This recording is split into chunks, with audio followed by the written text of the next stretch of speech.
மதுரைய ஆண்ட செழியன் ரொம்ப பெரிய வீரன்தான். ஆனா அவனுடைய கர்வம் அதைவிட பெருசு. இந்த தலை யாருக்கும் வளைஞ்சு கொடுக்காது. அதுதான் அவன் பெருமையே.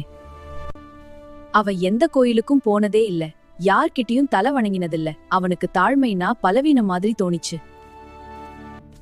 தாழாத தலைதான் உயர்ந்தது. அரசவையில கூட அவன் பெருமையா சொல்வான், தாழாத தலைதான் உயர்ந்ததுன்னு. ஆனா அது தப்புன்னு அவனுக்கு தெரியாது. ஒரு நாள் அரண்மனைக்குள்ள ஒரு வயசான சிற்பி வந்தார். கையில ஒரு பெரிய மரச்சிலைய மூடி வச்சிருந்தார். எல்லோருக்கும் கூப்பாடு. என்னடா இது? துணியை எடுத்ததும் அதிர்ந்துட்டான் மன்னன். அதே முகம், அதே கிரீடம், அதே கண்கள், அவனே மாதிரி ஒரு சிலை தத்ரூபமா இருந்துச்சு. இதன் கண்ணுக்குள்ள ஏதோ உயிர் இருக்குமோ நோ நினைச்சா. அரசே, இந்த கண் எவ்வளவு அழகா இருந்தாலும் பார்க்க முடியாது. இந்த காது கேட்க முடியாது. உயிரில்லாத உறுப்புல எந்த பயனும் இல்லை.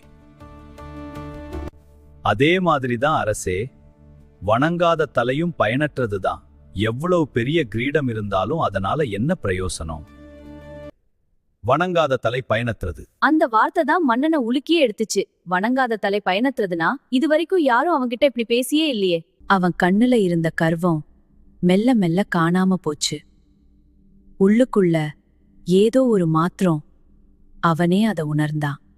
அடுத்த நிமிஷம் அவன் தன் கையாலேயே கிரீடத்தை எடுத்தான். அமைதியா மரியாதையா கையில வச்சுக்கிட்டான். மந்திரிகளுக்கு ஷாக். என்னடா இது? அவன் கோயிலுக்குள்ள போனான். தலை தாழ்த்தி நின்னான். இப்போ அவனுக்கு புரிஞ்சிருந்தது, உயர்வுன்னா தலைய உயர்த்தறதில்லதுதான். அதுதான் உண்மையான பெருமை. இது மாதிரி இன்னும் அர்த்தமுள்ள கதைகளுக்கு ஃபாலோ பண்ணுங்க.